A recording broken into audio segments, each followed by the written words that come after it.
change. They do it with these stamp-sized computers powered by Bluetooth and attached to any product or packaging, from vaccines. It allows us to measure the temperature, the location, the authenticity. To zucchinis. Each zucchini that goes into a crate joins a unique monitoring path. Smart crates monitoring everything moving from farm to fork. Williot is working with label giant Avery Dennison, which is manufacturing millions of these tags and connecting them to the cloud so they can be tracked anywhere. Now, a new budget model indicates that the White House $10,000 student loan handout will add $330 billion to the deficit. The figure is significantly more than the $305 billion the budget office estimates will be cut from the deficit over the next decade. That is because on the new Inflation Reduction Act, which was signed into law, the president of a nonpartisan committee responsible for their budget told reporters that the president repeatedly talked about how much he cared about reducing the deficit, and they may now wipe out the amount of deficit reduction in a matter of minutes with a stroke of a pen.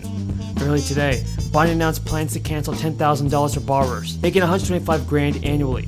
Pell Grant recipients will receive $20,000 in debt cancellation, provided their income is below the $125,000 threshold. Education Secretary Miguel Cardona shared his thoughts on the issue. He said earning a college degree or certificate should give every person in America a leg up, securing a bright future, but for too many people, student loan debt hindered their ability to achieve their dreams, including buying a home, starting a business, or providing for their family.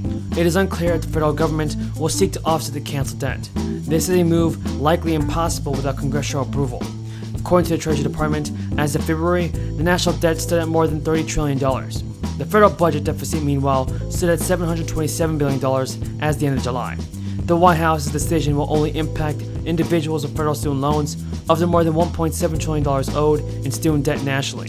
The IRS has released a new announcement in regards to future relief payments. Now, the IRS will refund about $1 billion in penalties to 1.6 million individuals and business taxpayers who are not fined or for not filing their taxes or information returns on time for 2019 and 2020. The penalty relief detailed in an IRS notice is automatic. Taxpayers will not have to apply for it, and many of the payments will be completed by the end of September. For those who haven't had paid fines yet, the penalties will be abated. Still, to qualify, taxpayers must file by September 30th. Any returns that are still outstanding for the 2019 and 2020 tax years. There are various other deadlines for information returns that businesses must file. Refunds will be available for taxpayers who have already accepted a compromise, offer, or closing agreement with the IRS. The agency sent a statement. Besides providing relief to both individuals and businesses, the step is designed to allow the IRS to focus its resources on processing backlog tax returns and taxpayer correspondence. The IRS has been under pressure by members of Congress from both parties to provide more crisis-related relief to taxpayers. It's also beginning to be clear that a backlog of returns and the paperwork that piled up while the agency offices were temporarily closed and most of its employees were working remotely. The commissioner said penalty relief is a complex issue for the IRS to administer. We've been working on this initiative for months, following concerns that we've heard from taxpayers. That will absolutely, when it's retroactive and it's a surprise, it will absolutely slow our build out. It will slow our closing the digital divide. It will impact our global competitiveness, and certainly it's going to impact our spectrum pipeline. So as the Congress has decided that broadband is an important infrastructure and put it in the infrastructure bill funding, I think that we would very much like to see that any technical correction would treat spectrum the same as any other infrastructure asset. Where, anytime. By knowing where a product is, what's happening to it, where it's from, you can act faster. And so it's about taking data and turning it into actionable insights. Insights that ultimately work to decrease waste by monitoring delays and shelf life. Williot is seeing massive demand as the makers of just about everything strive to reduce their carbon footprints. Last quarter, we quadrupled our revenue, and I expect when we leave this year, then that growth will be on an even steeper trajectory. Statler says clients include some of the largest pharmaceutical, apparel, and grocery companies.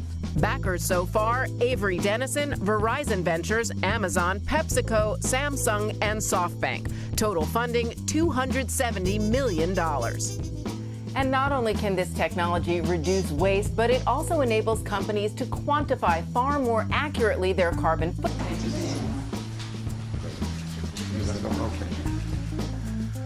Okay, welcome everybody.